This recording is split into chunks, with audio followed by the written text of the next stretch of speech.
So, Nika, when was the last time you worked out?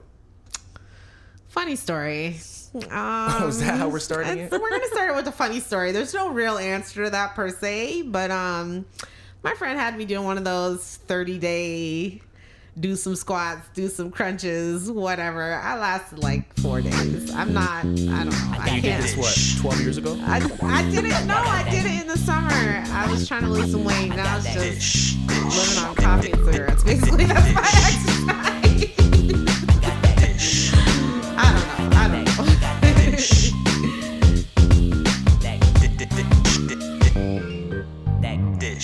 Hey y'all, it's Onika And JR. and you are dishing with Dainty Dish. How you doing today, JR? I am doing well. I took the day off today, so I've just been lazing around the house. Okay. Yeah, and then you've joined me with our wonderful guest. We'll get to later. Yeah, we'll get to her later. But yeah, I've just been lounging around today, just kicking it. Just eating some fruits and drinking some water.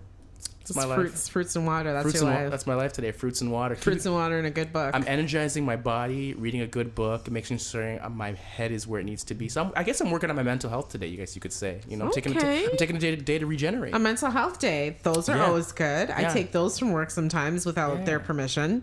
I'll just call in and be like, mental health day. Sorry, pulling that card. Okay, so how are you doing otherwise? I'm doing good. Didn't have therapy today because it is a Tuesday when we are taping this, so it is my mental health day technically. But I did have class this morning, which went really well. We learned a bit about crisis plans in our rap class, and our guest will be talking to us about rap in a little bit as well once I introduce her. But we talked about crisis plans and just my challenges with having one. Trying to figure out whether these things work in a hospital setting, whether in a clinical setting, whether they work or whether they don't, whether my opinion really matters. So, okay. Yeah, so it's for a document for when you need medical attention. Well, that's interesting because we've talked about that before, and that's an interesting point you put up. You just brought up whether or not the authority or the professional will actually acknowledge that particular note. It's kind of in Canada, it's a suggestion. Apparently, in America, it's like a rule. Like they have to take the plan into consideration. So, that's what we talked about in rap today. But we have a guest who's going to be talking with us today on our topics. Yeah. Jen, say hello. Personal trainer, Hello, Jen. Hello. How are you? I'm amazing. Thank you for having me. Are you excited? I am very excited. Are you nervous? Slightly, yeah. Slightly? It's the first go around for me, so a little bit nervous, but I'm excited at the same time. Yeah, we've been having we taped this a little later because we had deep conversations when Jen came in. We talked about life. Maybe we'll get into some of that on the podcast today. But I want to start off today by asking Jen a little bit about her mental health journey. What has led you to be a part of the RAP program at the Learning Center in which you facilitate the group with me? What kind of led you on that journey? So if I think back, I've never really known what I wanted to do specifically until I would say in my early 30s. But I knew that I always wanted to help people in some way, shape, or form. So it never came to me until later on in life. But I was in fitness, or I went to school for fitness at Centennial College. And I also wanted to get into social services. So I was trying to think of a way to bring the two together. And then I did a co-op placement through the college at a community center in downtown Toronto. And they said that they had a grant to incorporate fitness activities and mental health for youth who identified with mild to moderate mental health challenges. So I got excited because it sounded like it was right up my alley. It took about a year for the whole thing to come to fruition. So I was already a year into personal training. And then the program rolled out and it had great success and we got great feedback. So I had an opportunity to get a further certificate in mental health, more specifically in getting the Wellness Recovery Action Plan certificate in order to be a facilitator. And so now here I am. I'm facilitating RAP, incorporating wellness tools like martial arts, fitness, art therapy, just different tools, different wellness tools that people identify as their own wellness need in order to feel better. Well, I know when we were in class, we talked about the wellness toolbox. Can you explain to us what that wellness toolbox is? What is it exactly? What does it mean? So there's a lot more to it, Onika, as you know, that the RAP talks about, but it starts off with developing a wellness toolbox. And it's just independently coming up, or individually coming up with ideas to better aid with our wellness. So as a group, we brainstorm together different things that people enjoy doing, and then we throw that into a wellness toolbox so that when we move forward in the program to like crisis planning or talking about when things are breaking down and early warning signs and being triggered by things that life throws at us, we can refer back to our wellness toolbox to help make ourselves feel better.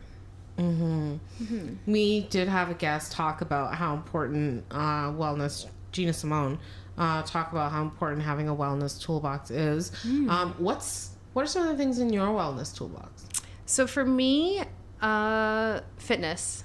Fitness is definitely my go-to. Like everything sort of started with that one tool, and then with that other things followed. I feel like I started off actually in martial arts, kicking a bag, and 4 months later, I just felt like I could fly. So, and different things. I grew wings. But no, with that, like just working your butt off really hard in the gym and having a whole bunch of like-minded people around you, encouraging you, pushing you to your limit. Other things in my life started to fall in line. I wanted to feed my kids better. I wanted to feed my body better. I got more curious about fitness, and that's how I sort of ventured into college to take fitness and health, because I wanted to know more about it. Okay. And what type of strategies do you use, like when it comes to creating what strategies would you recommend someone like me, for instance, using to create their wellness toolbox? Like where do I start? Like how do I get started? How do I do that? What does that look like? Got you. So I'm going to pull from our in-depth conversation that we had prior to this. Yes. Please do. Please do. I want to get right back into that conversation, to be honest with you. Yeah, it was good. We raised a lot of valid points, but I think creating a wellness toolbox it's very personal, and it takes time. It takes time to reflect on the things that we need to actually feel well. And then it takes time to reflect on the steps that we need to take in order to achieve that wellness. So, for instance, we were talking about this earlier, making these big changes. People talk about wanting to get healthier, but they want to do it all at once. I need to get in the gym 5 days. It needs to be an hour every day. And at the same time, I want to eat better, and I want to quit smoking, and I want to quit drinking. Like, it's just too much. So it's having a support system, right? So coming to groups like we have with RAP, or pulling a friend aside, somebody that really cares about your well-being, and tell them the things that you want to do and come up with a plan with them about how to take some baby steps towards those goals. So if getting healthier is something that you want to do, and all of those things are incorporated into your cocktail of things that you want to work through, pick one ingredient from that cocktail and work towards reducing that.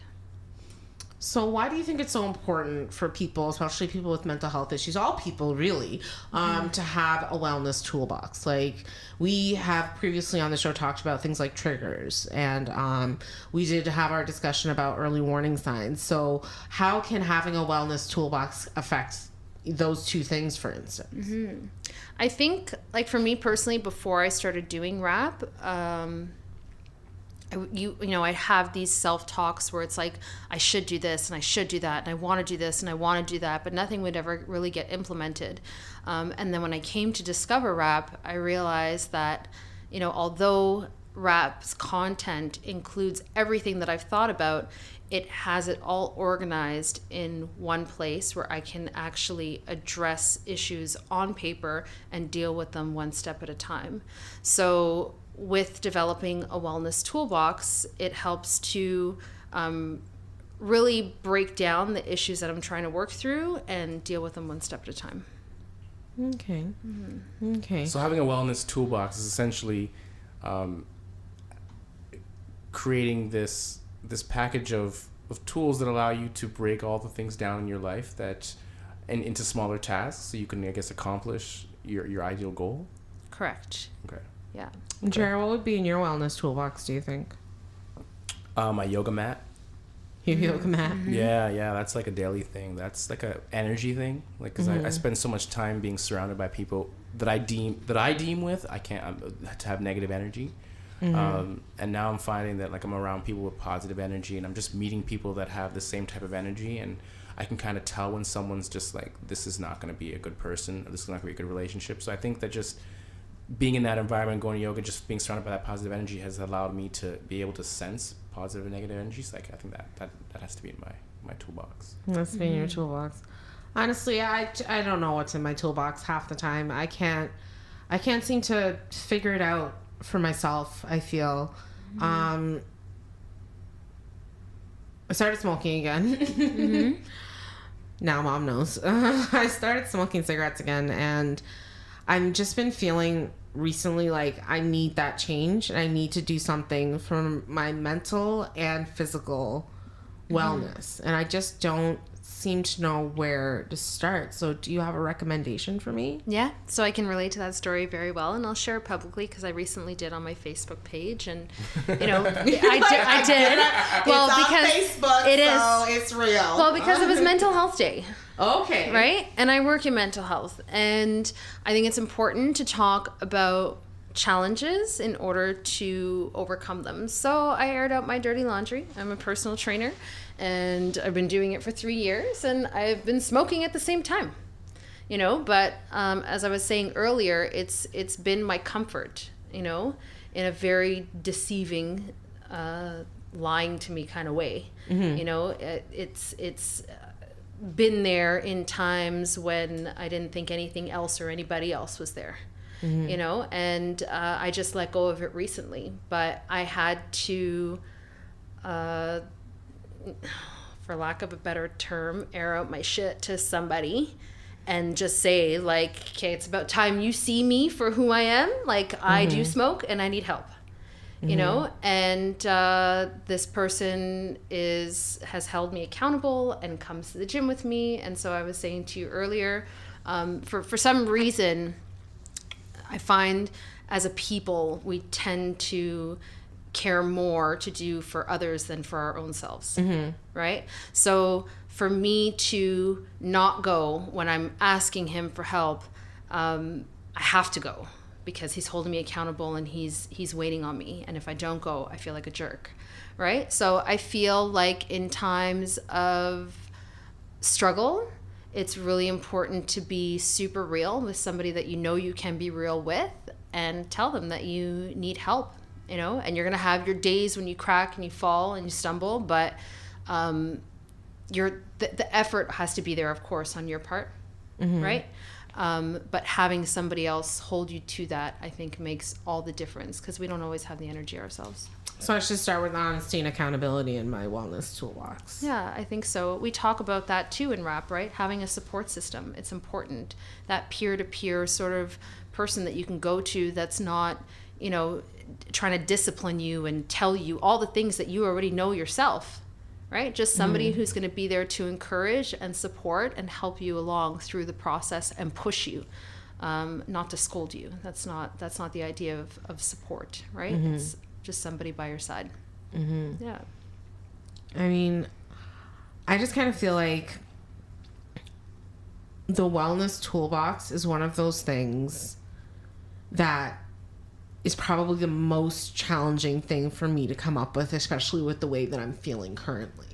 Sure. Like, I'm fatigued, and I know it's probably because of the cigarettes. Like, I go to work, I need to take my break, I want to smoke, I'm feeling fatigued, I'm feeling tired, I'm not eating very well right now. Like, everything seems to be kind of topsy-turvy, and I'm trying to think of a way to right myself, but as you said, using baby steps, like doing one little thing, you know, but I can't for the life of me think of what could that one little thing be. And on the days that I don't feel like doing that one little thing, can that one little thing be so little that I will do it? Yeah, I think it's to, again, sit down with your support, brainstorm on that list, right, of some of the things that you think would be achievable, and maybe even with your support, scale it back, make it an even smaller goal so that it becomes even more achievable, right? So certain that you and your support know that no matter what, you can do this. Right?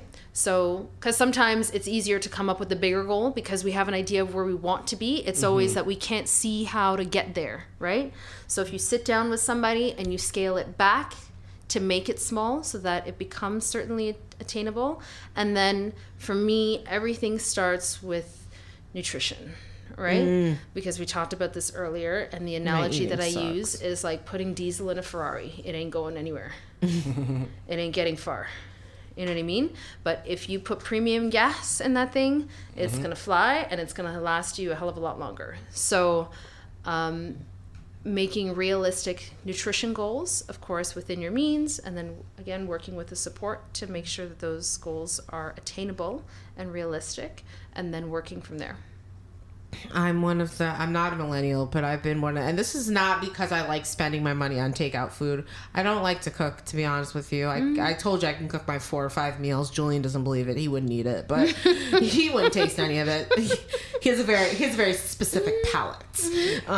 But I get like a lot of rotisserie chicken, and I'll just like chop it up into like 4 like parts. Okay. And I'll just eat chicken with hot sauce, and that's like all I'll eat in a day. Okay. Like, it's like, I'll try to incorporate a salad in there, but the salad market is like the vegetable market is down 8 flights of the elevator, through the door. Yeah, but you're going to pick up the rotisserie chicken. This is why I'm staying quiet. This is exactly why I'm staying quiet right now. You're picking up the rotisserie. I'm picking up the rotisserie chicken on the way from work, right? I'm picking that up on the way from work, and then I find if I buy too much salad, it goes bad. So I'm like, fuck it, I'm not going to buy the salad. I'm just going to eat the chicken. Like, I'm not eating very well right now, and I don't know what that all is about. Like, my appetite, it doesn't feel right. Like, nothing. Like, I'm living on coffee and cigarettes at this point. Like, it's just... Oh, gosh. I've been there, done that, too. What I mean? Yeah. Like, you're just living off of coffee and cigarettes and hoping you're going to lose a couple pounds in between. You know, miraculously. Somebody's going to wave a magic wand. The coffee wand. I'll jump on my scale in the morning, in the evening, just hoping like 0.5 of a pound will have gone away, and I'll do, and the thing is, I do weird things. Like, I'll eat, like, raw spaghetti at night, like, because I'm so hungry. You know what I ate last night? Honestly, I swear, my hand to God's ear, I swear to God, I ate raw spaghetti and dried cranberries. Like, just, and I just ate, you know how you eat pasta? Like, yeah. I don't know what it is about. And you said you can cook. That's the thing. I didn't even cook the pasta. You didn't even cook the pasta. I ate it raw. You didn't even cook pasta. All you have to do is boil. All you have to do is add water and heat. I wanted it raw. I just wanted some raw pasta and some cranberries. Like. So here's the other thing too, right? Here's the other thing that I tell people too, because sometimes, like, it can also start with budgeting. Right? Mm-hmm. So I got very specific with like my finances, and I started looking at all of the different categories that I'm spending food, and takeout blew my mind. I was like, why did I allow myself to even do this? And that for me was a wake-up call, because a lot of the complaint a lot of the time is healthy food is unaffordable. That's a lie. Right? And it can be, depending on where you go, it can seem unaffordable. But I feel like when we take a look at how much we're willing to spend on takeout, like willing to spend, I mean, succumbing to a craving. Mm-hmm. You know what I mean? Like, where you're like, I want this, but I shouldn't really get it. But then I end up getting it anyway. And I spent the like $15-20 that I shouldn't have. And that happens often because one craving leads to another craving, right? So when you really look at it in the grand scheme of things, right? There is a company out there that will prepare 10 meals for you, lunch and dinner, for $115 taxes in per week, right? Mm-hmm. And people hear that number and they're like, oh my God, that's too much money. I'm actually trying one of them on Thursday. That's why I'm like cleaning out my fridge right now. Yeah. Or it can even be less. It can be like, if you have a really hard time preparing dinner as opposed to lunch, then you can order 5 meals a week, whatever the case may be. But there are some companies out there that are super affordable, and they are actually less than the single amount that we'll spend on a serving of takeout. Right? So even in the case where we cannot, if we feel we can't cook or we get overwhelmed and we don't know what to cook, then those are always an option too. There's so many of them flooding Toronto. Or a lot of times, like, I know friends that are cooking for friends too.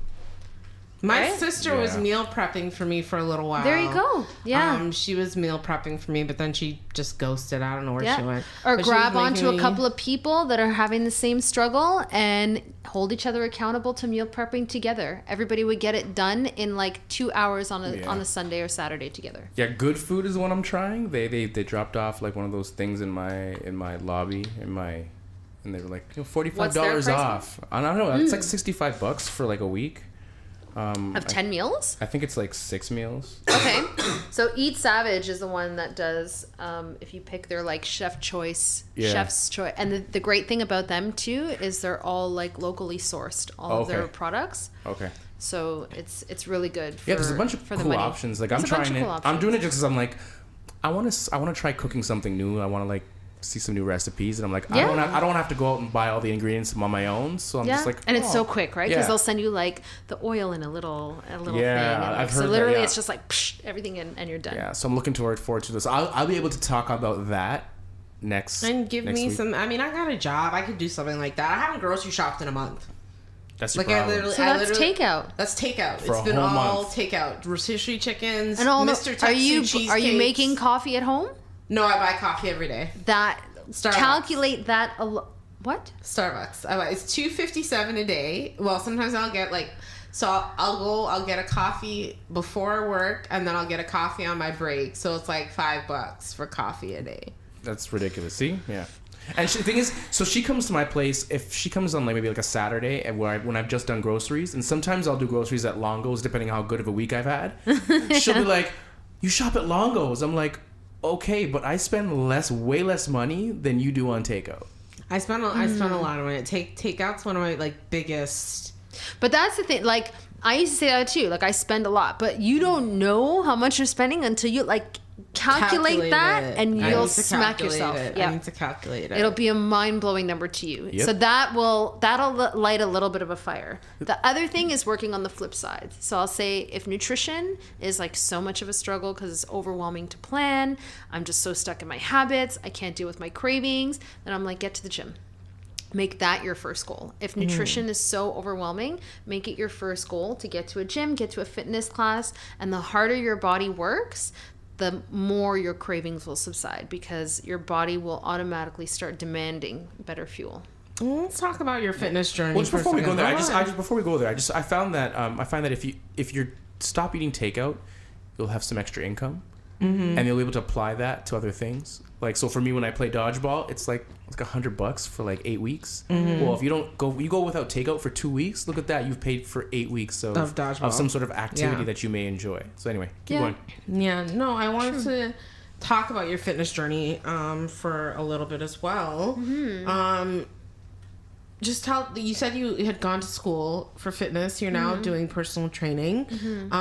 What type of stuff do you do? Like, what type of stuff do you do for yourself? What type of stuff do you do for your clients? Do you have any clients? And I don't know if you could reveal this, but do you work with people with mental health issues as well when you're having your fitness life? Yeah. So, I mean, one of my goals for I would say 2019 would be to promote my company a little bit more. So I actually titled myself Fit My Mind. And that was in the hopes that I could work with people that have, that identify with challenges, be it mild, moderate, diagnosed, self-diagnosed, doesn't matter. Because I do believe that it helps. So it's funny because I don't specifically look for that demographic, but when you talk to people, you realize everybody's got challenges, right? Yeah. And so everybody reports the benefits that they feel from exercise. So What my routine looks like, we do a warm-up, which is about 5 to 10 minutes, and then we get into a strength training piece, and then we also work on mobility too, right? So stretching, flexibility, it has to be a holistic approach, right? And for me, the sort of stigma around, you know, being well and like looking cut and chiseled is not everybody's idea of being well. And this is why we talk about wellness being so individualized, right? For some people, it's feeling stronger. For some people, it's dealing with diseases, arthritis, you know, mobility issues, previous accidents, injuries, trauma like loss of a family member. They're so depressed, they want to feel better, right? And so it doesn't look the part of fitness, but, you know, there's byproducts of being physically active. So I guess you can say I try to work with everything. The only thing that I look for in my clients or in the people that I work with is that they have a value for health and they want to attain something more than what you see physically, you know? That's cool. Yeah. Yeah. So for mental health specifically, why is fitness so important? So in your opinion? I told you I wanted to get into social work, right? I was trying to decide which one I wanted to do, and I sat in on a program in a marginalized community in Scarborough, and these youth were a part of this program, and one of the girls came into the fitness class that I was leading. It was volunteer-based at the time because I was trying to figure out what I wanted to do, and she was sick. But I had seen her earlier, like smoking weed with a bunch of guys, you know, and then she came and helped me to my car with my fitness equipment, and her mom was like yelling at her, you know? And so I realized there's so many more things going on systemically that I don't feel social service programs provide enough self-care and self-love resources. You know, there's a lot of like, let me teach you how to get a job, or, you know, you should go to school and see how you go to school. But like, you don't love yourself. You don't know what it means to have goals and want things for yourself, right? So I got into fitness with that hope that I'd be able to work with a set of people that would be able to attain something different and learn a little bit more about themselves and whatever that transfers into later. But I wanted to start with people caring for themselves. Isn't there like a thin line between, you know, self-love and like, narcissistic behavior?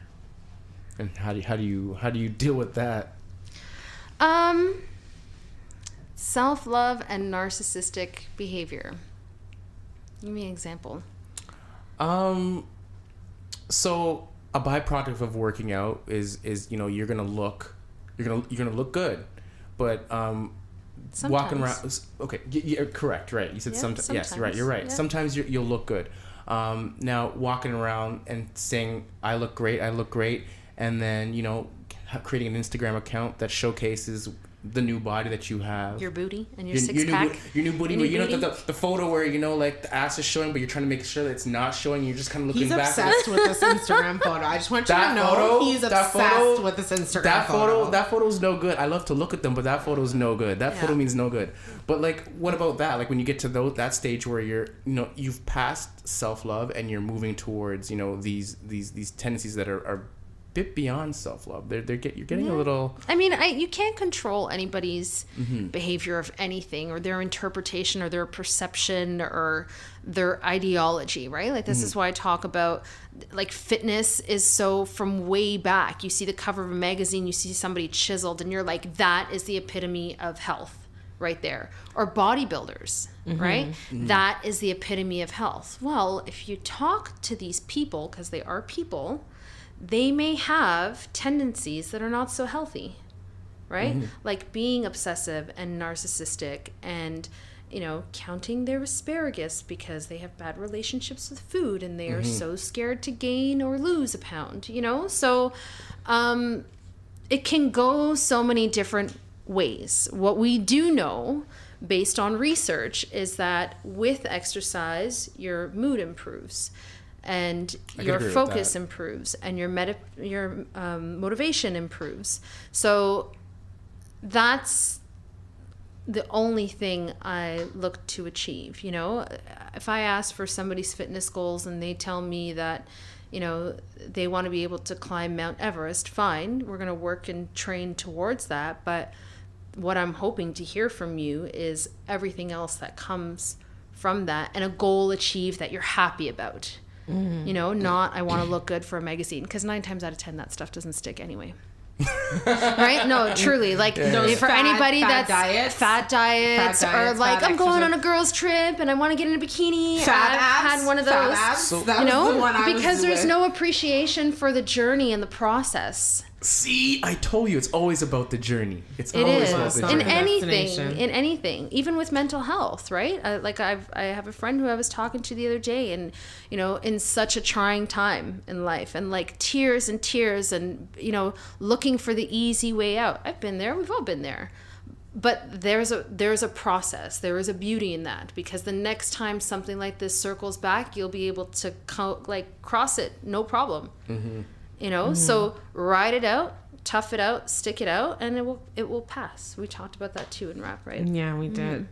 What do you recommend for people who are dealing with depression, especially? We had talked on the show a couple weeks ago, about seasonal affective disorder, and the season changing, and people's moods changing, and their motivation changing. That's happening to me right now. I've already rotisserie chickens, babe. Rotisserie chickens. Like, it's happening. It's real. Yeah, it's happening. Yeah, like, it's happening. So I will have my yoga mat on my bedroom floor, and I'll just step right over it. Like, I'll have my mat out to do something. My 3-pound weights are sitting on my counter. You know, I have the mat out. I was like, I'm going to start the fab abs again and do that every day, you know, 5 today, 10 tomorrow, 15 the next day, 20 the next. And I'm not finding the motivation to do it. So where can someone like me, or someone who is going through a depression, whether it's seasonal affective or any other kind of depression, like, where can we start when it comes to our physical fitness? Like, what can we do if we don't necessarily, I have access to a free gym across the street. It's kind of it's a community gym. You know, I've been in there one time. Haven't gone back since. But it's free. So knowing that information that I've just given you, where would you suggest someone like me starts? Because I would like to lose a couple of pounds. I've been wanting to lose a couple pounds forever. We talked about this since December of last year, and I've been trying to take the easy way out, as you were talking about before. So I'm just kind of wondering, like, where can I start my journey? I think it starts with support. I think it starts with finding or speaking to people with somewhat of the same sort of struggle, and asking for help, holding each other accountable again, right? And offering that support and encouragement to get there. So the other thing that I think really works too is, like, when you ask for support, it's almost kind of like an intervention, you know? Like, I remember my girlfriends coming over because there was this whole heap of, but I'm like, man, I'm in this, and I don't know why I'm in that. I don't want to be in this, but I'm in this. You know, like, okay, hold on a second. Let's pull the reins back. So it started off with a simple list. They made me list what I dislike about everything. Life, people, activities, everything. And then things that I like. And that harsh reality was that everything that I disliked is everything I was doing. And everything that I liked, I wasn't paying any mind to. And that's where I started, you know, one small step at a time. Like, these are all the things that I like and that I know would bring me joy, kind of like a wellness toolbox, right? What can I do to get there? And now that you guys know, and you're my close people, help me get there. You know, so I really think that it all starts with support, because we know we're social beings. Nothing is easily achieved alone, right? We need some sort of support. We're sick, we go to a doctor, right? We're hungry, we eat food. We usually do it with other people. That makes us feel better. I get takeout. We've already discussed this. Yeah. So I think support is a big thing. You know, it's just finding the right people. And we talked about this in rap too, finding the right people to support us in different things. It doesn't mean that we need to have like that super ambitious, motivating person may not be the person that we're able to go to when we're having a cigarette craving. You know what I mean? They may be the same person that scolds us. You know what I mean? But they're the person that... Yep, I'm looking right at you, JR. But Judgy. They're the great person to like haul our ass out the door and get us to the gym, right? So it's to be mindful and like utilize those people in your life that care about you within reason. And I don't think there's anything wrong with leaning on somebody else for something else, you know? We talked a lot about rap today, which was really great because I don't think anyone understood what I was doing in class. I think they think I was like rapping, like becoming the next Drake or something. But how has, honestly, like I don't think people understand what it is. But how has being involved with rap changed your life? How is learning all the things you had to learn and the training that you had to go through? How are you applying it to your everyday life at home with family? Like how's it worked for you? So initially when I took rap, I took it because I was a part of this program that rolled out at the community center, right, with these kids that identified with these challenges. And so it was kind of a tool that I wanted to get certified in so I could help other people use it. I didn't think I had any issues to work through, you know, and then coming through rap myself, I was an emotional mess when we were going through the thing. Like it just brought up so much stuff that I had to check myself on, you know, and then with that I was like, this is something that I really want to use. And I think this is now my 5th or 6th rap that I've facilitated, and it's changed who I am as a parent. It's helped me in my own recovery process and letting go of some of the things that were really imposing on my life, like smoking. You know, we talk about in rap the knowledge being in the room, where we have this group of people that are all going through these things, and then these 2 facilitators where people think we're going to be guiding people to, you know, their recovery, and in fact it always comes back around at me, and you know, it's people helping me. And so an example of that is even with my own daughter. You know, she's had her own mental health struggles, and clinically they were quick to put her on medication, Of course. you know, and we talk about this in rap too. But if it weren't for groups being so open and sharing, so essentially me getting that peer support that we're talking about, I wouldn't have known what to do with her, you know. And because of these experiences and the process and the journey, she's done a complete turnaround in like 4 months, I would say, really because we've looked at her eating, we've looked at her sleep, and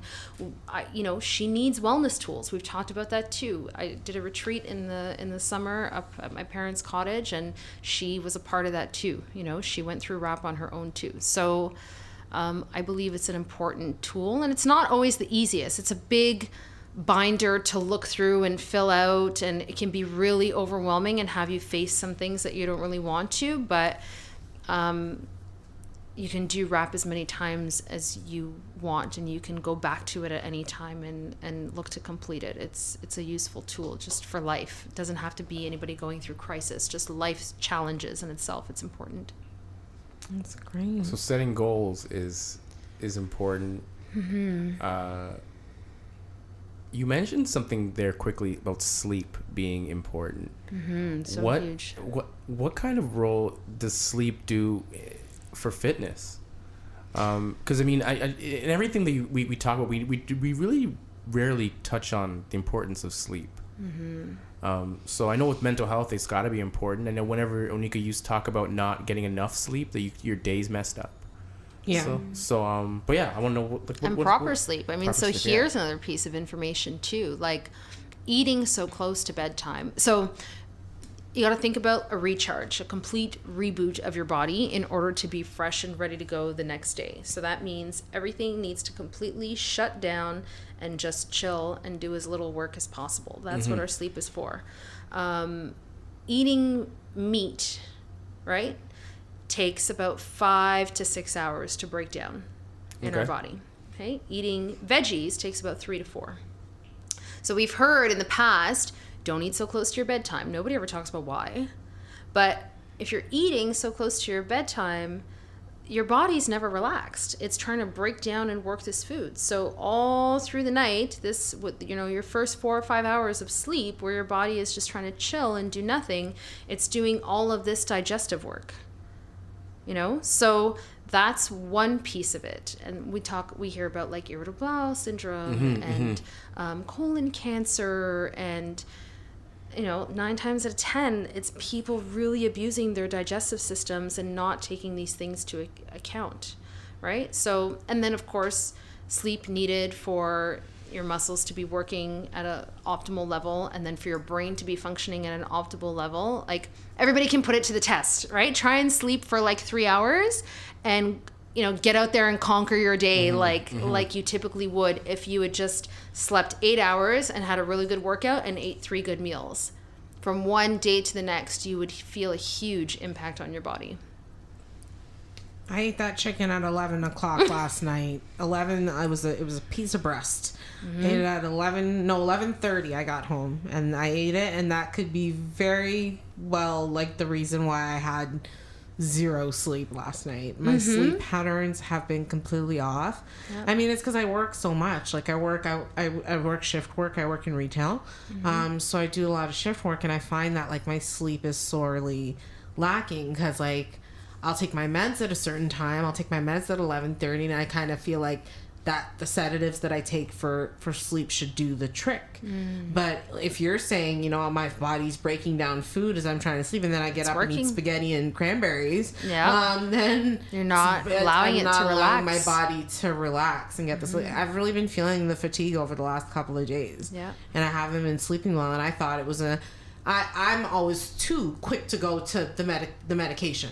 Yeah. Like, I got to talk to my psychiatrist on Thursday, because I'm like, oh, the sleep meds aren't working. Maybe he should increase the dosage. I'm not looking for those other ways and options, like go for a jog. Well, I can't go for a jog in my neighborhood at night, but you know what I mean? Do some kind of exercise to like tire yourself out, take a shower, drink some milk, those like things like drink some warm milk or whatever. I'm not thinking of those things. I'm like, I want that quick fix. I want that like increase the Nozanan, increase the clonazepam, get me to sleep because I need my sleep. Yeah. And then, if you're smoking and you're drinking coffee close to your bedtime and then you're eating. Yeah. So like. This is like, Jen, I want to say you're blowing my mind, but like it's like I've already known all of these horrible things. You're just reaffirming it. Somebody just needs to call you out on Calling me out on my bullshit, basically. Yeah. Because I had a coffee at 6 o'clock last night, like 6:30 when I went to work. Yeah, and that takes a toll. And you know what? Because we don't have to share this on air, but like we shared our age. We're similar in age. So like before my 30s, I would say I could easily have a cup of coffee at 10 o'clock and be asleep by 11, especially if I had a couple glasses of wine before. You know what I mean? That'd be cool. But now, no, I can't. It's like 2 o'clock in the morning. I'm tossing and turning, and my coffee was at like 8. I told myself yesterday when I went to work, Onika, do not get coffee. But it's my thing, I go into that place. I'm already exhausted from not being able to sleep from the night before. I just want my coffee. So I had a coffee. Decaf. 6 o'clock at night. Force yourself to a decaf because it's nasty. Yeah, it's nasty. You'll stop wanting coffee. And that's the thing too, right? We could go on and on with these conversations, but and this is why I say peer support is so important, because it's the self-talk too, right? This guy laughing over. It's the self-talk, like it's my thing. It's what I do. It's what I need, right? Like that talk keeps us there, So it's... I don't know. I just look at this whole thing. I'm like, a year ago, right now, like today, I was a complete mess, and I decided that what do I want? I want my own place downtown Toronto. I don't want to live with anybody. Yeah. I don't want anyone near me. I want to live my life and just be doing all the cool things in social circles that I enjoy. And step by step, it all started. Actually, the first thing that went in my wellness toolbox was setting my alarm on my phone to 5:30 in the morning. Boom. That was the very first thing I did. Boom. Drop the mic. That was actually, when I think about it now, that was the very life changes. It was adjusting my schedule, because I was like, there's not enough time in the day. There's not enough time in the day. Okay, well, let me make time. And so that was for me the first thing. So I'm just like, I hear you now, and I'm just like, this is a broken record, and but I don't here's like the this thing, record. Jared, that I'll say. He's so judgy. Do you know what I mean? Like, he's like, this is a broken record. And I'm like, because I feel my like experience. When you get to that point, right? It's like, why wasn't I here before? It's just like one day I just turned it around and it was so easy, right? But it's not even that. I'm like, I'm very aware of all the things that had to happen for me to be where I am today. And I'm not where I'm not where I want to be, like, fully, but I'm almost there. Yeah. And Onika and I were sitting in my old place with me getting ready to pack up my stuff and, selling everything and just about to take off on a trip and making all these changes. And, she was talking about making these changes then. And I went off and made these changes. And it's like, okay, I'm progressing here. And this person here is not progressing. And it's just like one of those things where it's like, just shut up and do it. Well, yeah, but at the same time, can you defend? I was going to say, like, and this is why I say, like, everything that we talk about at rap, and this is why I love it so much, is because it's so individualized, right? And it's all based on experience. And I can relate to what you're saying, but the only thing that got me to the point of this now and, like, bringing everything to a halt and changing things around was I got so sick of myself. You get sick of your state of being, right? You get sick of your thoughts, and and there's something that happens. I couldn't tell you exactly what it was. I don't think you could trigger specifically what it was. Oh, I know exactly what it was. I just can't share it on the air. Okay. That totally changed everything and said all of a sudden today I'm motivated and I'm going to get it done. You know exactly what that thing was? Oh, I know the exact moment, the exact time. I can close my eyes and visualize it. It's just it's something that I can't want to share on this platform at this point in time. We'll talk. I can share it after, no big deal. But right now, no. Okay, so I think I can't remember specifically what mine was, but I think there was a whole whirlwind of stuff, and it was so, like, overwhelming that I was just like, I cannot even take this anymore. Things are changing today. That much I remember, and that's so personal and so, like, intimate, and so, like, it's that voice that has to speak to you. And I do believe, like, we talked about this too, like, appreciating the process and the journey, right? This state of, like, kind of circling around and saying the same things and not being able to come out of it is still part of the process and the journey. Oh, absolutely. Something still has to don't set in. No, I'm not judging you because don't judge me. No, Onika, like, facts. You saw me circle around my problem for almost a year and a half, 2 years. You were there. You witnessed it. I know. You saw me circle. So I'm not judging. I'm just saying. When my click moment happened, it's just like, ideally, my click moment happens, and everyone around me, their click moment happens at the same time. Because you want the people. Yes, you do. You but do, it has right? to come in their own time, and I get that. Yeah. It's so frustrating, right? Like, I feel that same way about my kids right now. But then I'm like, hold on. They haven't lived. They haven't lived. They haven't lived to know what I'm trying to communicate and how. And now I just got to sit here and watch this, and it's killing me. It's the same sort of idea with anybody we care about, right? Like the things my dad said to me as a kid, a lot of the things, they only started making sense in the last 2-3 years. Like, and it's like, oh, dude, you were so right. Not only were you really right, you were so right. Like, you were on point. Like you wrote the book, and you're just reciting your own lyrics. Like, what's going on? What's going on here? Like, I honestly don't think I've made as many changes, obviously, as I could, or I'm not going to should all over my life. Yeah. Just saying that someone said to me in AA many, many years ago, don't should all over your life. Yes. But it is, as we tape, on this day in history, 2 years ago, I was leaving a mental facility and moving into my own apartment, almost on the brink of being homeless, not getting that apartment because I advocated for myself to get a space for myself here in Toronto. So I've changed. Yeah, leaps and bounds, and that's huge. In the 2 years. Yeah. But the changes aren't because I'm not putting in the work that I need to put in. Yeah. I'm not building my wellness toolbox. I'm not creating a fitness regime for myself quite yet, which we're going to have a discussion about that after the show. Okay. It's kind of like, it's not that I got lazy, it's just I feel like I got tired. Are you just comparing yourself to other people instead of comparing yourself to yourself?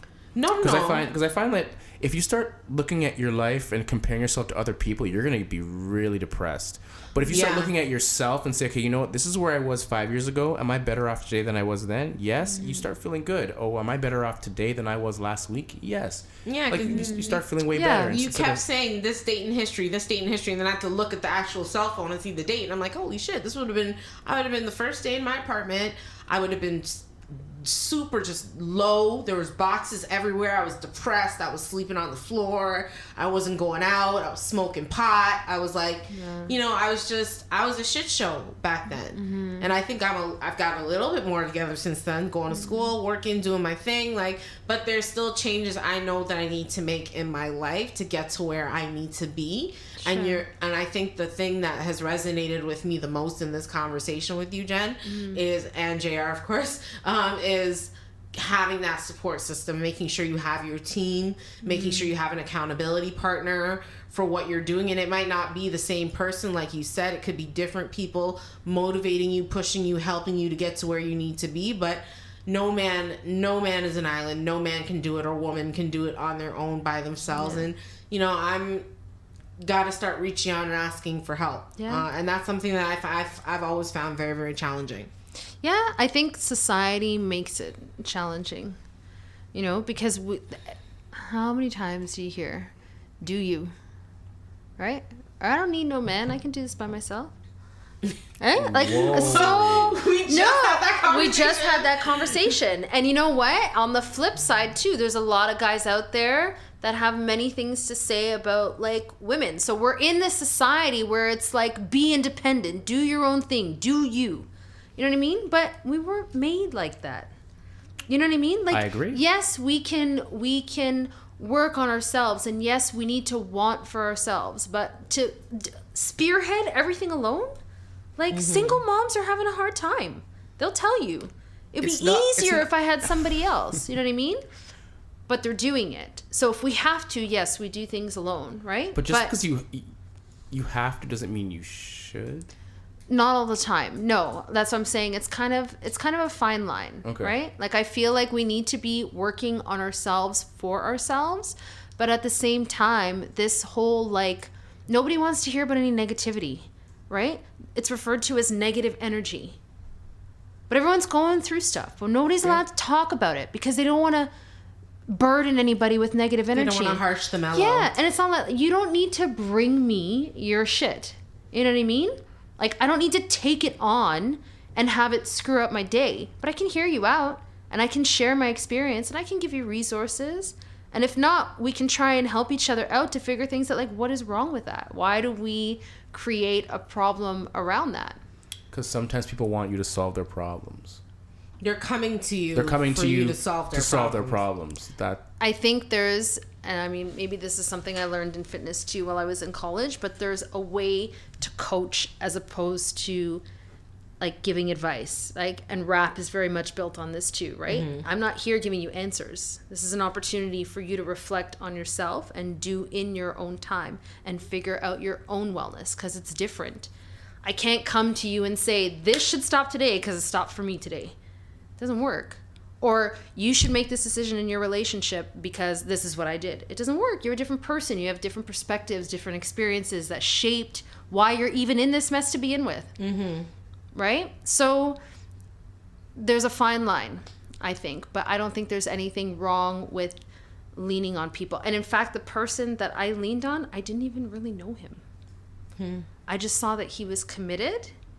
He doesn't know my story. I presented myself in a way that I'm in business, and I need you to take me more seriously than I take myself right now. And now I have to live up to that because that's what I presented. Right? So it's to also put yourself in uncomfortable situations, because I do, and I say this to my kids all the time, if nothing changes, nothing changes. Eustress. It's my favorite word. Eustress? Yeah, it's my favorite word. It's from the what was the book? First time I read it was I think it's a Timothy Ferris book. Eustress. But it means to put yourself in a stressful situation. Oh, okay. Yeah. Good word. Yeah. There's something I don't know, it's not stage fright, but like apparently when you get up on stage, and I didn't know this was a thing until somebody told me there's a descriptive word for it, and I experienced it, like being so fearful of presentations that I could almost like puke. But then you get up there and you're like so nervous that you just like pull it off, and and you leave and everyone's like, "Oh my god, you did such a good job," and you're like, "What? Oh my god."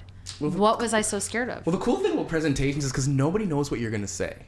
Yeah. And nobody knows if you forgot something you messed up. And 99% of the population are scared to even get on stage. Like Jerry Seinfeld has that joke where people would rather be in the coffin than giving the eulogy. So it's just like, which is kind of true. It can be so anxiety filled. I believe that. Yeah. Well, before we wrap it up, I used wrap in another way. One thing, once again, I want us to talk about what's going to be in our wellness toolbox one more time. And then we're going to list these things on our website. So you guys we're going to add to the list too. So you guys could check them out. Send out some suggestions as well. So for you, it was Julia or JR, sorry? Oh, my yoga mat. And I came up with my alarm clock was one of the first ones. Your alarm clock, okay. Okay, I'm going to list a couple because I think there's a few that are essentials of life. Give us a couple. Okay, so good food, good sleep, water, music, and fitness. Right now, I've only got one. I've got one in my wellness toolbox. Everyone beats me by a bunch. But I didn't mention it before, my journaling. My writing is in my wellness toolbox. Without that, I would be absolutely lost. And you talked about that today in rap too, and that's something I need to get to. Journaling. Yeah. I would be lost without it. So we're gonna keep adding to that. Jen, thank you so much for being here, and we would love to have you back another time. You were awesome. The information was just on point. I don't say point, I say point. And so thank you so much. Is there anyone you would like to say hello to? Sam, if he happens to hear this, my co-facilitator at the Learning Center. Yeah, and my kids, of course. Of course. Well, like I said, we talked about Wellness Toolbox today. We talked about fitness. If you guys want any advice from Jen, she is a personal trainer and she's awesome at it. So if you want any advice from her, please do write to us. And if you want to add to that Wellness Toolbox list that we're going to be posting soon, please do write to us. JR, tell them how they can reach us. Yeah, definitely. You can reach us at dysh, DYSH, at daintydysh.com. That's DAINTYDYSH.com. If you're listening to us on Apple Podcasts, give us a 5. You deserve a 5. Thank you so much. We truly appreciate you. If you're listening to us on any other platform, Apple Music, iPod stuff, iPod music, YouTube, SoundCloud, the works. Thank you so much for listening. We truly appreciate you. Jen, you said "Fit My Mind" was what you were is your branding. Yes. So if someone wants to reach out to you, Fit My Mind. www.fitmymind.ca. What? There we have it. So fitmymind.ca. And we'll put that at the bottom. We'll put that in the description as well. And that is it for me. Because you're done. I'm done. All right. Well, that has been the dish of the day, ladies and gentlemen. I hope you have yourselves a very, very, very happy